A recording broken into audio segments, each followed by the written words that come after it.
discours du chef de l'État, où il y a eu 7 mesures pour le peuple congolais, où interdire les vols internationaux, précisément, là, si le virus est impact vraiment makasi, vol et qu'on a vraiment annulé, voire même des konabiso, où qui déjà na position à Kosomba déjà bien à bon point qu'il n'a pas mboka ya bapaya ba suspendre en jusqu'à un nouvel ordre par rapport à ba mesure wana okoki moi koloba boni moi commentaire na yo na makambo oyo garant de la nation a vu comme ba mesure. Merci beaucoup vraiment Gédéon na question malamu tokotanga ngona nous to expliquer ba peuple congolais ba décision nini président de la République a vu face à virus à makasi zotunisa non seulement la République démocratique du Congo mais le monde entier.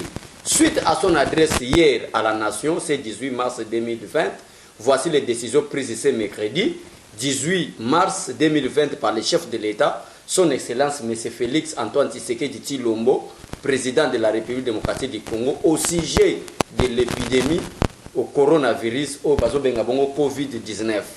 Concernant l'accès au territoire national, le président de la République, Félix Tshisekedi, a décidé ceci, de suspendre jusqu'à la nouvelle ordre. Dès ce vendredi aujourd'hui, le 20 mars 2020, tous les vols en provenance des pays à risque et des pays de transit, seuls les avions et les navires, cargo et autres moyens de transport de frais seront autorisés à accéder au territoire national et leur personnel soumis au contrôle. C'est-à-dire, avions oyo, et ça n'a pas pays de risque, pays transité, n'a pas pays de risque. Moyen comme sur le sol congolais exact mais n'a pas pays de risque place bavio ane leki ba personnel na bango soki ba yawa baza soumis na loi congolais ya kolekana na contrôle ko ba iba. 2 de reporter les voyages à destination de la République démocratique du Congo de tous les passagers résidents dans les pays à risque jusqu'à la nouvelle ordre.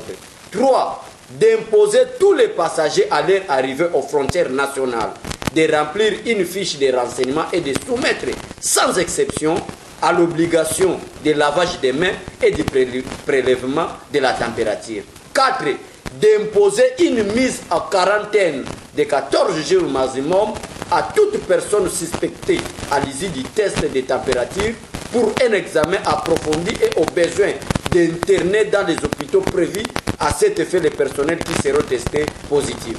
5 de doter les postes d'entrée maritime, fluviale, lacustre et terrestre du territoire national du même positif de surveillance pour renforcer le contrôle des passagers en provenance de l'étranger. 6 de soumettre systématiquement les personnes en partance de Kinshasa vers les différentes provinces de notre pays aux mesures de contrôle dans le but d'éviter la propagation de cette pandémie sur le reste de notre province. S'agissant du rassemblement, le président de la République a décidé ceci. 1. Interdit tout rassemblement, réunion, célébration, plus de 20 personnes sur les lieux publics en dehors du domicile familial. 2. De la fermeture des écoles, des universités, des instituts supérieurs, officiels et privés sur l'étendue du territoire national à dater de ce jeudi 20 mars pour une durée de 4 semaines. 3. De suspendre tous les cultes à une période de 4 semaines à compter de ce jeudi 19 mars 2020. 4. De suspendre les activités sportives parce que la télévision c'est l'heure de 4. De suspendre les activités sportives dans les stades et autres lieux de regroupement sportif jusqu'à la nouvelle ordre. 5. D'interdire toujours jusqu'au nouvel ordre l'ouverture des discothèques, bars, cafés, terrasses et restaurants. 6. D'interdire l'organisation des deuils dans les salles et les domiciles. Les dépouilles mortelles seront conduites directement à la mort jusqu'au lieu d'inhumation et en nombre restreint d'accompagnateurs. 7. De prendre en charge aux frais du gouvernement tous les tests positifs sur l'Assemblée nationale. Donc pour éviter, il y a un message à chef de l'État, auto-profiter, Nassangwa Congo pour remercier. Donc, c'est dès que communiqué comme la haute hiérarchie de la République, na haute personnalité de la République, na gara de la nation, c'est-à-dire tous les macabre sérieux, to mi bate là pour to propager te ma maladie na ba voisin na biso. Mwana mboka matondo mingi pona kotangela biso to pe kosala ya biso lecture nde balobaka na lokota ya français par rapport ya ba mesure tata ekolo azui mais to kamwe to moni ba mesure te par rapport ya ba grand marché na biso tel que Zando, tel que Skida, tel que Liberté ba bayaka penda mo ya biso po to yebi ete biso peuple congolais to bukaka vraiment na taux du jour to moni mo ba pays mususu tango ba interdire batu ba bima basalisa bazanda kupona ko éviter propagation ya virus oyo ya corona oyo ezokota na monde entier. Gouvernement ezui batu en charge siko tant tata ekolo alobi bongo oui ekolo beza bien pona ko protéger peuple congolais. Est-ce que le gouvernement congolais peut avoir peuple naé en charge? Mais je donne autant qu'il y a yo charge ya koliate mais gouvernement congolais kozwa mutu nyo ça suspect yo nanga binito sokto keto zo souhaité. D'abord, la République démocratique est un pays choisi par Dieu. Nous croyons en Dieu. Mais croyer en Dieu ne signifie pas qu'éviter des précautions médicales. Aujourd'hui, le président de la République a fait quelques précautions. Mais na yebi bien, mboka oyo, tokozoaso épidémie. Nazo yebi sayo, même à l'Afrique centrale, et quoi embryer batunions. Mais na Congo, mboka oyo nzambe, oto nyokwama.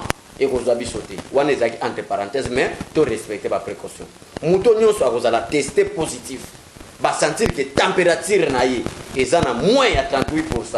À ça interné n'a pas frais à l'état. Famille comme ça, à $1. Nyonso donc balobina nous teke oza na coronavirus. Mais va tester ba moni que fièvre et ça ma casse. Peut température na eux à moins à 35%. Oza interné pendant 14 jours ou soit 2 semaines. Moins c'est-à-dire oza la fièvre ou comment? Moins c'est-à-dire température et ça mutumo à la kisi moko ya bassine mais qui n'est pas grave. Donc oza la température moi ozo prouver fièvre parce que na katia babilembo o pona moto on va découvrir que ça na coronavirus ko tousser c'est-à-dire ko kosola pamba. Oui. Aza pe na problème ya respiration. Ya respiration. Ozo mona azo pe malokola na passe. Ozo landa et ba fièvre ezo ya na ba fièvre moko à haute dimension.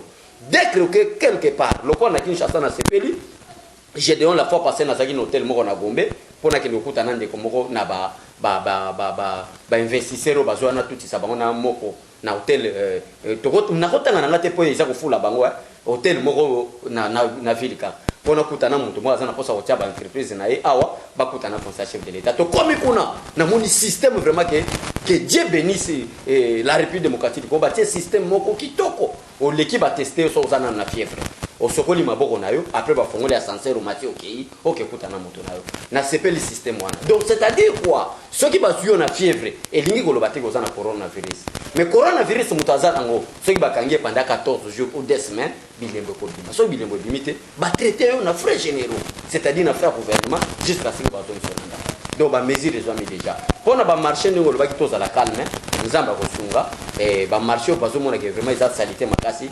ba disposition ko zama ya malamu matondo mingi mwana mboka nous sommes pas obligés mais le destin nous oblige destin nous oblige bisoto so ba mesure pour éviter virus oyo ya corona virus oyo ekoti na monde entier. Président Abechole tosimba makambo oyo ezali koleka pe na République démocratique du Congo ezaka mamba virus te précisément IDPS parti ezali ko évoluer ndenge ni IDPS bate belé ozomona Gédéon esengeli peuple ayebaka OK dans une forêt c'est un mot féminin non? Oui. Dans une forêt il n'y a pas de lions. Dans une famille il n'y a pas de parents. Ozolanda mon frère. Donc c'est-à-dire quoi? Mboka tango nzamba zo pona mutu apona rabatu mi balete. Même Jésus-Christ pour délivrer ce monde na maboko Satan ba yaki mi balete yaki Yesu yemo. Pour la République démocratique du Congo politiquement parlant seul parti politique que Dieu a choisi pour na kolongola peuple congolais na honte na kolongola peuple congolais na bandi valeur c'est l'IDPS. Et quiconque oserait koya ko tia moto na IDPS pour être peuple congolais azonga sona konyo kwama en tout cas kokutana loboko nzambe parce que c'était parti sacré ba vie humaine bakenda batu bakufa mais ce qui se passe à l'IDPS tout s'organiser d'abord ba désordre nous c'est ça mais na IDPS et sengeli té ya bato baza ba voisin que la démocratie habite à l'IDPS la démocratie, ça la démocratie à kotumba ba pine, la démocratie à ko interdit ba au cadre ba kota na siège. Oui, oui, si au cadre a mal agir, démocratiquement parlant, c'est la base d'abord à l'IDPS. Bisoto privilège à la base qui est cadre. Parce que nous à l'IDPS on suspecte tout cadre. Talana Moutouko la Bruno Mavon. Secrétaire général pendant 3 ans tu sais que Wamou Mbara Bruxelles malade. Dans le moment où tout Congolais sachez bien que Kabila c'est un sujet rwandais. Et tu sais que est gravement malade à l'hôpital en Belgique. Bapesi Bruno Mavon bon pour attaquer partie IDPS. Mais était kamate. Pour que vous que Moutou Nyoso, on a pouvoir à Félix Tshisekedi. Et ça le Maya Mukamba.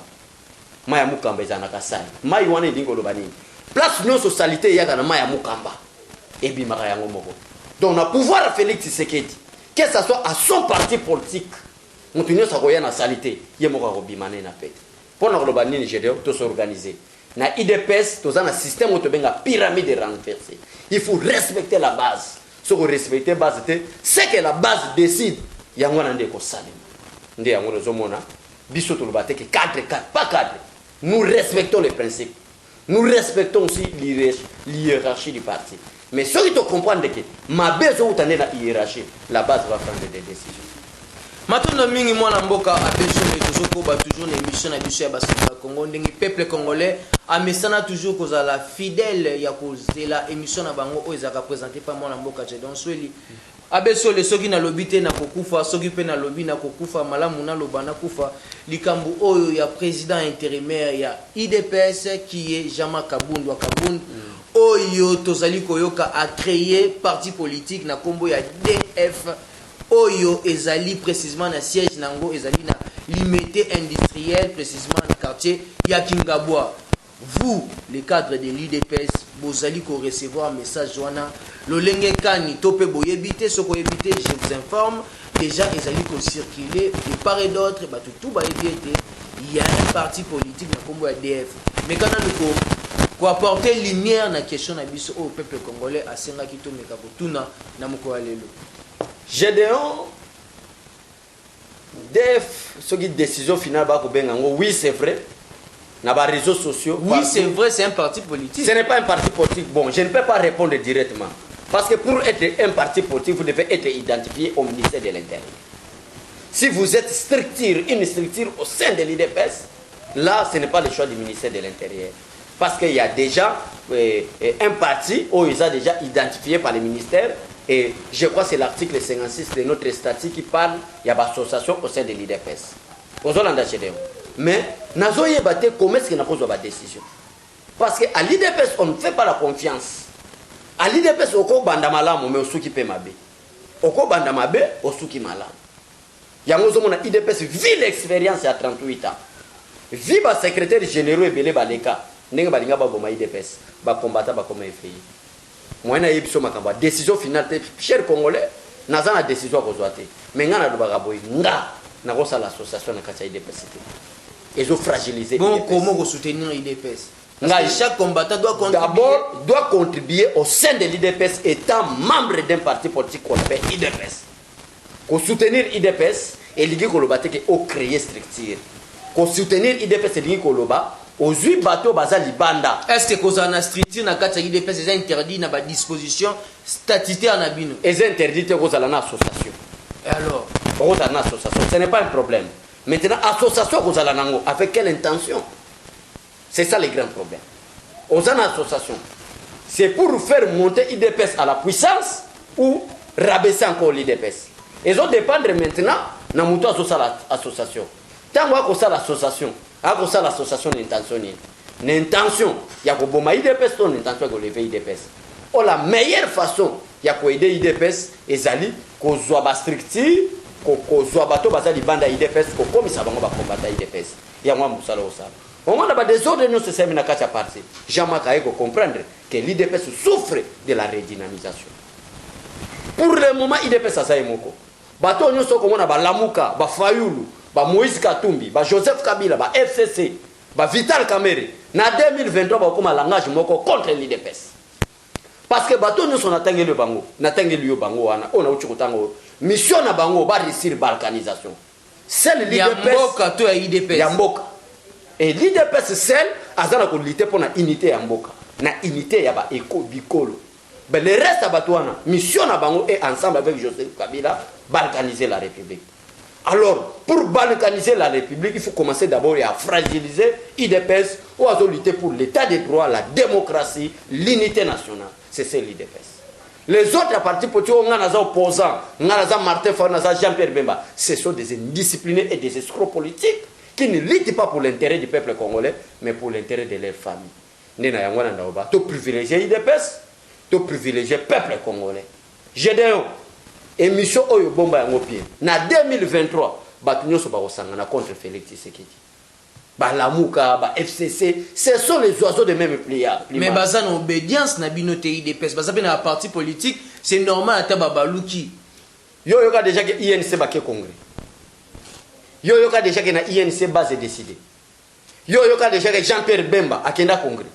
Wana eza ba parti ya ba individu na sali parti nanga, eza yanga. Après nga mwana nanga, après mwana nanga noko nanga. Mais à l'IDPS c'est un parti pour être président, et c'est ce qui est le Congrès. Le Congrès va élire. C'est ça la différence. MLC à Jean-Pierre Bemba. SID à Martin Fayulu. IDPS c'est qui c'est qui? IDPS Barti c'est qui dit à peuple congolais. Commencez d'abord par sa création. Comment est-ce que l'IDPS a été? On a pris la représentativité nationale.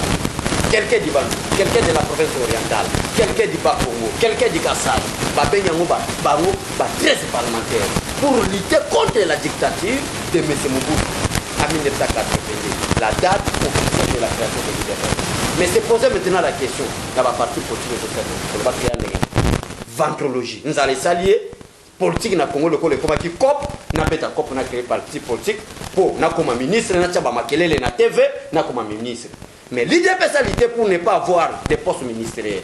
L'IDPS a lutté pour sauver le peuple congolais. Maintenant, mingi mwana mboka tokomi penda na suka ya émission na biso ya moko lelo par rapport ya ba mesures bien que to simba qui déjà nyon sommet likambo etira lokwa moi défaut si je peux le dire peuple congolais bon meka moi ko excuser ngai bien que biso to na moi culture wana na matanga o to sanganaka voire même au mona une semaine 2 semaines pour na to ya ko panzana bongo tata ekola zuba mesure à lobby qui est makambo wana ezalate jusqu'à nouvel ordre okoyi ko mona ngondenge nini.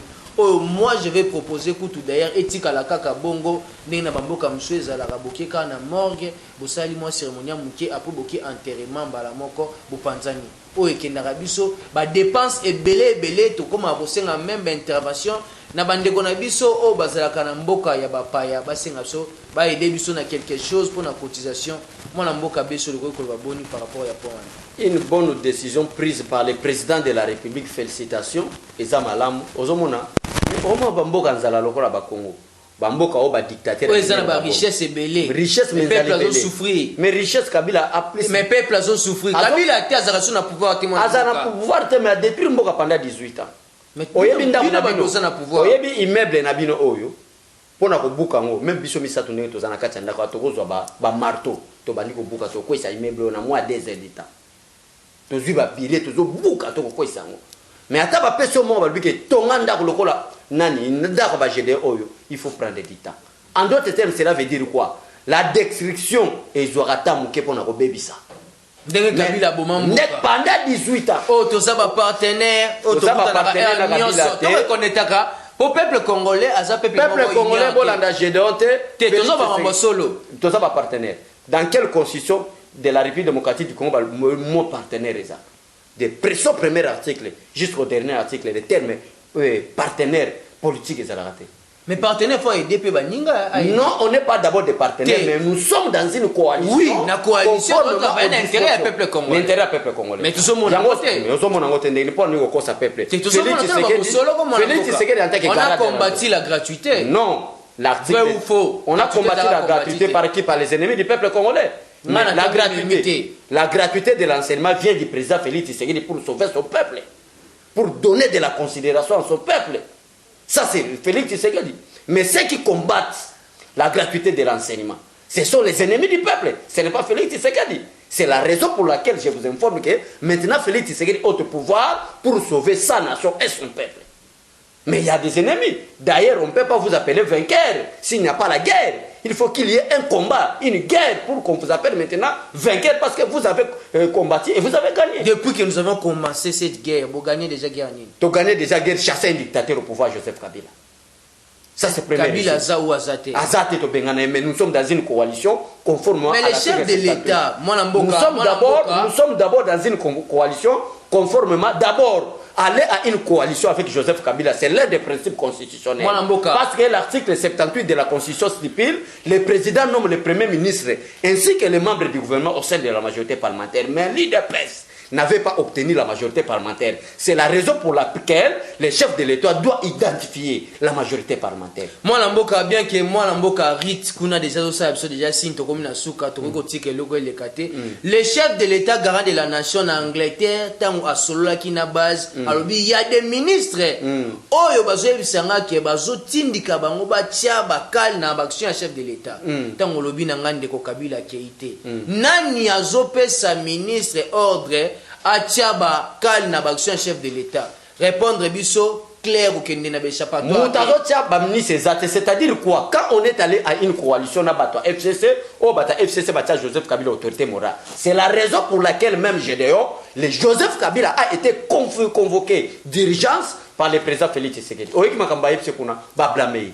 Kabila, faites attention parce qu'il y a la dissolution de l'Assemblée nationale sous la table du président de la République. Faites attention.